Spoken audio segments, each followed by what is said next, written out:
நான் உங்களை திக்கற்றவர்களாக விடமாட்டேன், உங்களிடம் திரும்பி வருவேன் என்கிற வாக்குறுதியை அளிக்கின்ற இறைவன், நான் வாழ்கிறேன் நீங்களும் வாழ்வீர்கள் என்கிற நம்பிக்கை வார்த்தைகளை, ஆறுதல் வார்த்தைகளை, அன்பின் வார்த்தைகளை இன்றைய இறை வார்த்தையின் வழியாக நமக்கு ஆண்டவர் எடுத்து எம்புவதை நாம் காணலாம்.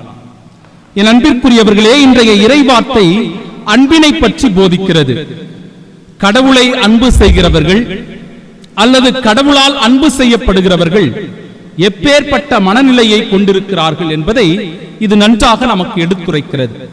இப்படி கடவுளை அன்பு செய்கிறவர்களையும் அல்லது கடவுளால் அன்பு செய்யப்படுகிறவர்களும் மூன்று விதமான மனநிலையை கொண்டிருக்கிறார்கள். முதல் மனநிலை பயத்தினால் ஆண்டவருடைய கட்டளைகளை கடைபிடிக்கிற மனிதர்கள். இரண்டாவது மனநிலை பெற்றவர்கள் எதையாவது எதிர்பார்த்து ஆண்டவருடைய கட்டளையை கடைபிடிக்கிறவர்கள். மூன்றாவது மனநிலை அன்பினால் ஆண்டவர் மீது முழுமையான விசுவாசமும் நம்பிக்கையும் கொண்டு அவருடைய கட்டளையை கடைபிடிக்கிற மனிதர்கள். இவற்றிற்கான முழுமையான விளக்கத்தை விவிலியத்திலிருந்து நாம் அறிந்து கொள்ளலாம். பயத்தினால் கட்டளைகளை கடைபிடிப்பது அல்லது இறைவனை அன்பு செய்வது என்பது, என் அன்பிற்குரியவர்களே, ஒரு கட்டாயத்தின் பேரில் ஒரு துன்பம் நமக்கு வந்துவிடக்கூடாது, ஆண்டவன் நம்மை தண்டித்து விடக்கூடாது, நாம் செய்கிற பாவ செயல்களுக்காக அவர் நம்மை பழி வாங்கி விடக்கூடாது, அல்லது இறந்து போன பிறகு நம்மை நரகத்தில் தள்ளிவிடக்கூடாது என்பதற்காக அச்சத்தினால், பயத்தினால் ஆண்டவருடைய கட்டளைகளை அன்பின் அடிப்படையில் அவர்கள் பயத்தினால் கடைபிடிப்பதை நாம் காணுகிறோம். இதற்கு சரியான உதாரணம் நம்முடைய விவிலியத்தில் இருக்கிறது. மத்தேயு நற்செய்தி 25வது அதிகாரம் 24 முதல் 25 வரை உள்ள இறைவார்த்தைகள். ஒரு தாலந்து பெற்றவரும் அவரை அணுகி, ஐயா, நீர் கடின உள்ளத்தினர், நீர் விதைக்காத இடத்திலும் போய் அறுவடை செய்பவர், நீர் தூவாத இடத்திலும் விளைச்சலை சேகரிப்பவர் என்பதை நான் நன்றாக அறிவேன். உமக்கு அஞ்சியதால் நான் போய் உம்முடைய தாளந்தை நிலத்தில் புதைத்து வைத்தேன், இதோ பாரும் உம்முடையது என்றார். அன்பிற்குரியவர்களே, இந்த இறைவார்த்தை எதை குறிப்பிடுகிறது என்றால், ஆண்டவர் ஒவ்வொருவருக்கும் தாளந்தை கொடுத்திருக்கிறார். அவரவர் திறமைக்கேற்ப, அவரவர் வசதி வாய்ப்புகளுக்கு ஏற்ப அவர் கொடுத்திருக்கிறார். ஆனால் சில பேர் அதை சரியான விதத்தில் பயன்படுத்திக் கொண்டிருக்கிறார்கள். பல பேர் அச்சத்தினால், பயத்தினால், கலக்கத்தினால் அவற்றை இதோ இந்த ஒரு தாளந்து பெற்றவனை போல புதைத்து வைத்து ஆண்டவருக்கு பயந்து கொண்டு வாழுகிற ஒரு வாழ்க்கையை நாம் காணுகிறோம். அப்பேற்பட்ட மனிதர்களை ஆண்டவர் என்ன சொல்லுகிறார் என்றால், சோம்பேறியே, பொல்லாத பணியாளனே என்று ஆண்டவர் கடிந்து கொள்வதை பார்க்கிறோம். காரணம், அவன் அச்சத்தினால், பயத்தினால் தனக்கு கொடுக்கப்பட்டிருக்கிற திறமைகளை பயன்படுத்தாமல் அதை வீணடித்துக் கொண்டிருப்பவனாக இருக்கிறான். ஆண்டவர் மீது கொண்டிருக்கிற அன்பு அவனுக்கு பயத்தினால் ஏற்பட்டதே ஒழிய அது ஒரு இயல்பான ஒரு உறவாக, அன்பின் பிணைப்பாக இல்லை என்பதை இந்த இறைவார்த்தைகள் நமக்கு நன்றாக எடுத்து எம்புகிறது. எனவேதான் ஆண்டவர் அவனை பார்த்து சொல்லுகிறார், பயனற்ற இந்த பணியாளனை இருளிலே தள்ளுங்கள், அங்கே அழுகையும் அங்கலாய்ப்பும் இருக்கும் என்று சொல்லும் போது, ஆண்டவருடைய அன்பினை, என் அன்பிற்குரியவர்களே, பயத்தினால், கட்டாயத்தினால் நாம் பின்பற்றுகிற போது அந்த அன்பு அர்த்தமில்லாத அன்பாக மாறிவிடுகிறது. இது முதல் மனநிலையை கொண்ட அன்பாக அமைந்திருக்கிறது. இரண்டாவது மனநிலை அன்பு என்பது, என் அன்பிற்குரியவர்களே, எதையாவது எதிர்பார்த்து அன்பு செய்கிற மனிதர்கள், பிரதிபலனை எதிர்பார்க்கிறவர்கள், செய்கிற அன்பிற்கு கைமாறு கிடைக்குமா என்று நினைக்கிறவர்கள். யாரையாவது அன்பு செய்தால் நாமும் நன்றாக வாழலாம், நம்முடைய குடும்பம் நன்றாக வாழும் என்கிற எதிர்பார்ப்பினை கொண்ட மனிதர்கள். நமக்கு மதிப்பும் மரியாதையும் உயரும் என்றும் பேரும் புகழும் கிடைக்கும் என்பதனால் அவர்கள் எதிர்பார்த்து செய்கின்ற அன்பினை குறிப்பதாக இந்த இரண்டாவது மனநிலை அன்பு அமைந்திருக்கிறது. இதற்கு சரியான உதாரணம் என்றால், லூக்கா நற்செய்தி 15வது அதிகாரம் 29வது இறைவார்த்தை. என் அன்பிற்குரியவர்களே, ஊதாரி மகன் இருக்கிறான், மூத்த மகன் இருக்கிறான். தன் தந்தையினுடைய அன்பை இவர்கள் இருவரும் எவ்வாறு புரிந்து வைத்துக் கொண்டிருக்கிறார்கள். குறிப்பாக இந்த இடத்தில் சொல்ல போனால், பெரிய மகனுடைய அன்பு எப்பேற்பட்டதாக இருக்கிறது என்பதை இந்த இறைவார்த்தை நமக்கு எடுத்துரைக்கிறது. பாரும், இத்தனை ஆண்டுகளாக நான் அடிமை போன்று உமக்கு வேலை செய்து வருகிறேன், உம் கட்டளைகளை ஒருபோதும் மீறியதில்லை. ஆயினும் என் நண்பரோடு நான் மகிழ்ந்து கொண்டாட ஒரு ஆட்டுக்குட்டியை கூட என்றுமே நீர் தந்ததில்லை என்று சொல்லும் போது, அந்த ஆட்டுக்குட்டிக்காக தன் நண்பர்களோடு மகிழ்ச்சியோடு அவன் சந்தோஷத்தோடு இருப்பதற்காக அன்பினை செலுத்துவதாக, அந்த தந்தையினுடைய கட்டளைகளை கடைபிடிப்பதாக இந்த இடத்தில் இருப்பதனால், என் அன்பிற்குரியவர்களே, இந்த அன்பு என்பது எதையோ எதிர்பார்த்து செய்கிற அன்பாக அமைந்திருக்கிறது, பிரதிபலனை எதிர்பார்த்து செய்கிற அன்பாக அமைந்திருக்கிறது என்பதை புரிந்து கொள்ளலாம். இதுவும் நிச்சயமாக உண்மையான அன்பாக இருக்க முடியாது. மூன்றாவது நிலைப்பாடான அன்பு. இந்த அன்பு எப்பேற்பட்டது என்றால், உண்மையாகவே இறைவன் மீது முழுமையான விசுவாசமும் நம்பிக்கையும் கொண்டு செய்கின்ற அன்பாக இருக்கும். எப்பேற்பட்ட துன்பமான சூழ்நிலைகளாக இருக்கட்டும், நெருக்கடியான வேதனையான வலி நிறைந்த சூழ்நிலைகளாக இருக்கட்டும், எந்த சூழ்நிலை நமக்கு இருந்தாலும் ஆண்டவரை விட்டு விலகாமல் அவரை முழுமையாக பற்றி கொண்டு வாழுகிற அன்பினை இது எடுத்து கூறுகிறது. இதற்கு சிறந்த ஒரு உதாரணம் என்றால், என் அன்பிற்குரியவர்களே, தூய பவுலடிகளாருடைய வாழ்க்கை இதற்கு சிறந்த உதாரணம். 2 கொரிந்தியர் 11வது அதிகாரம் 23 முதல் 25 வரை உள்ள இறைவார்த்தைகள்.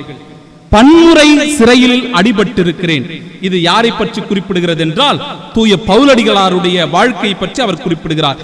பன்முறை சிறையில் அடைபட்டிருக்கிறேன், கொடுமையாய் அடிபட்டேன், பன்முறை சாவின் வாயில் நின்றேன், 5 முறை யூதர்கள் என்னை சாட்டையால் ஒன்று குறைய 40 அடி அடித்தார்கள், 3 முறை தடியால் அடிபட்டேன், 1 முறை கல்லெறியப்பட்டேன், 3 முறை கப்பல் சிறைவில் சிக்கினேன், ஓர் இரவும் பகலும் ஆழ்கடலில் அல்லலுற்றேன், பயணங்கள் பல செய்தேன், அவற்றில் ஆறுகளாலும் இடர்கள், கல்வராலும் இடர்கள், என் சொந்த மக்களாலும் இடர்கள், பிற மக்களாலும் இடர்கள், நாட்டிலும் இடர்கள், காட்டிலும் இடர்கள், கடலிலும் இடர்கள், போலி திருத்துதர்களாலும் இடர்கள், இப்படி எத்தனையோ இடர்களுக்கு நான் உள்ளானேன் என்று குறிப்பிடுவதன் வழியாய் பாடுபட்டு உழைத்தேன், பன்முறை கண் விழித்தேன், பசிதாக முற்றேன், பட்டினி கிடந்தேன், குளிரில் வாடினேன், ஆடையின்றி இருந்தேன். பார்த்தீங்களா, எவ்வளவு மிக நீண்ட ஒரு வரிசையாக அவருடைய பாடுகளை, அவருடைய துன்பங்களை, வலி வேதனைகளை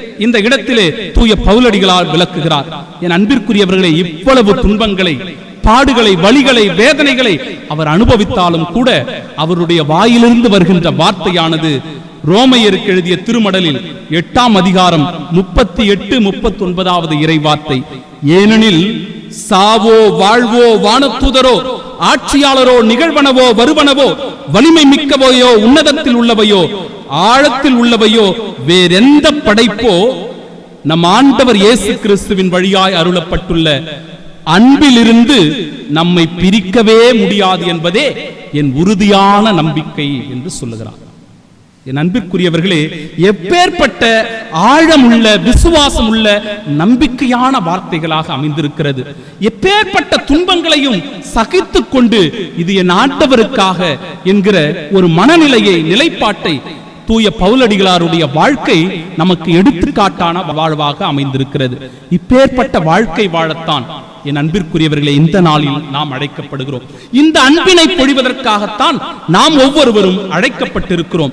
நம்மை நாமே அன்பு செய்வது போல நம்முடன் இருக்கிற பிற சகோதர சகோதரிகளையும் அன்பு செய்ய நாம் அழைக்கப்பட்டிருக்கிறோம் என்பதை நாம் புரிந்து கொள்ள வேண்டும். இதுதான் இறைவன் மீது நாம் கொண்டுள்ள உறுதியான, உண்மையான அன்பாக இருக்க முடியும். ஒரு நிகழ்வு ஒன்று. ஆப்பிரிக்காவில் மறைபோதக பணியில் ஈடுபட்டிருந்த இந்திய துறவி ஒருவரிடத்தில் ஒரு கேள்வி ஒன்று கேட்கப்படுகிறது. என்ன கேள்வி என்றால், உங்களுடைய நாட்டிலே அநியாயங்கள் நடக்கிறது, அக்கிரமங்கள் நடக்கிறது, இப்பேற்பட்ட நிலையில் நீங்கள் எப்படி அன்பினை பற்றி ஆப்பிரிக்க நாட்டில் வந்து போதிக்க முடியும் என்கிற கேள்வியானது கேட்கப்படுகிறது.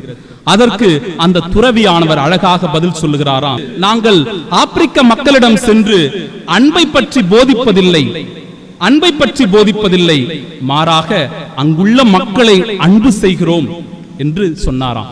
என் அன்பிற்குரியவர்களே, நீ எவ்வளவு நல்ல காரியங்களை செய்கிறாய் என்பது முக்கியமல்ல, எவ்வளவு நல்ல காரியங்களை நீ செய்து கொண்டிருக்கிறாய் என்பது முக்கியமல்ல, மாறாக செய்யும் செயலை எவ்வளவு அன்போடு செய்கிறாய் என்பதுதான் மிக மிக முக்கியம். எனவே அன்பும் மகிழ்ச்சியும் ஒரு தொடர் பயணம். நம்முடைய வாழ்வில் அது தொடர்ந்து கொண்டே இருக்க வேண்டும். அதற்கென்று ஒரு முடிவு இல்லை. அன்பிற்கோ மகிழ்ச்சிக்கோ முடிவு இல்லை. அது ஒரு தொடர் பயணமாக இருக்கிறது. தொடர்ந்து நாம் அன்பு செய்து கொண்டிருக்க வேண்டும். மகிழ்ச்சியை நோக்கி நாம் பயணித்துக் கொண்டிருக்க வேண்டும். வாழும் வரை அன்பு செய்து கொண்டிருக்க வேண்டும் என்பதையே இந்த நாள் நமக்கு எடுத்துரைக்கிறது. என் அன்பிற்குரியவர்களே, அன்பினாலோ மகிழ்ச்சியினாலோ நாம் சோர்ந்து போகக்கூடாது, தளர்ந்து விடக்கூடாது.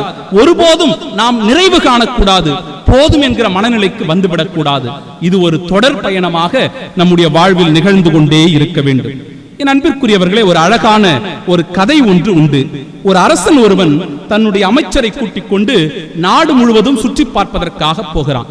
அவன் ஒவ்வொரு இடங்களாக சுற்றி பார்த்து கொண்டே வரும்போது ஒரு ஊருக்குள் நுழையும் போது ஒரு குடும்பத்தை பார்த்தவுடன் இவனுக்கு ஆச்சரியம். என்னவென்றால், இந்த அரசன் நினைக்கிறான், எப்படி இந்த குடும்பம் மட்டும் இவ்வளவு மகிழ்ச்சியாக இருக்கிறது? சாதாரண எளிய குடிசையாக இருக்கிறது. ஆனால் குடிசையிலும் கூட இருக்கின்ற கணவனும் மனைவியும் பிள்ளைகளும் இவ்வளவு மகிழ்ச்சியோடு, உற்சாகத்தோடு, ஆடல் பாடல் கொண்டாட்டத்தோடு இவர்கள் வாழ்ந்து கொண்டிருக்கிறார்களே, இது எப்படி சாத்தியம் என்று நினைத்தவராய் அமைச்சரை அழைத்து கேட்கிறார். அமைச்சரே, இது எப்படி சாத்தியம்? நானோ அரண்மனையில் வாழ்கிறேன், எனக்கு பெரிய மாட மாளிகைகள் இருக்கிறது, எனக்கு சொந்த பந்தங்கள் இருக்கிறது, காவலாளிகள் இருக்கிறார்கள், அத்தனை சொத்துகள் பணங்கள் இருந்தாலும் கூட இந்த குடியானவனை போல என்னால் நிறைந்த மகிழ்ச்சியோடு வாழ முடியவில்லையே, ஏன் என்று கேட்டாராம்.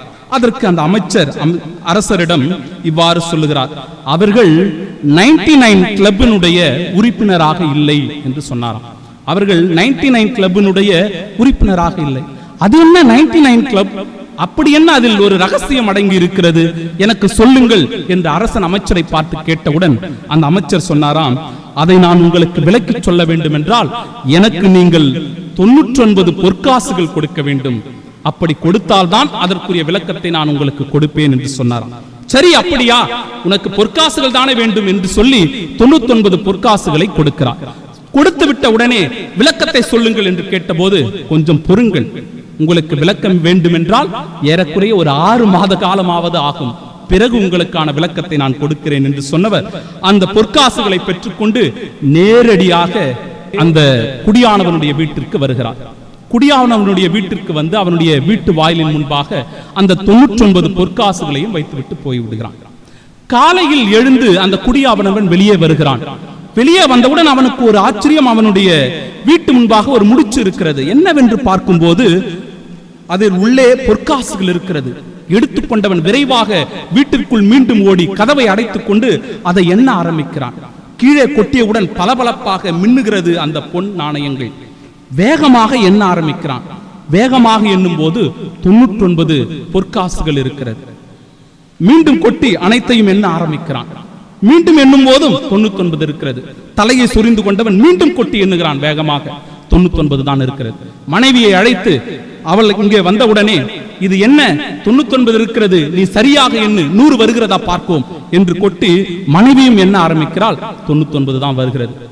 உனக்கும் கணக்கு தெரியவில்லை, பிள்ளையை அழை, பிள்ளைக்கு தெரியும், நீ வந்து எண்ணு என்று சொன்ன போது பிள்ளையும் வந்து எண்ணுகிறாள். 99 தான் இருக்கிறது.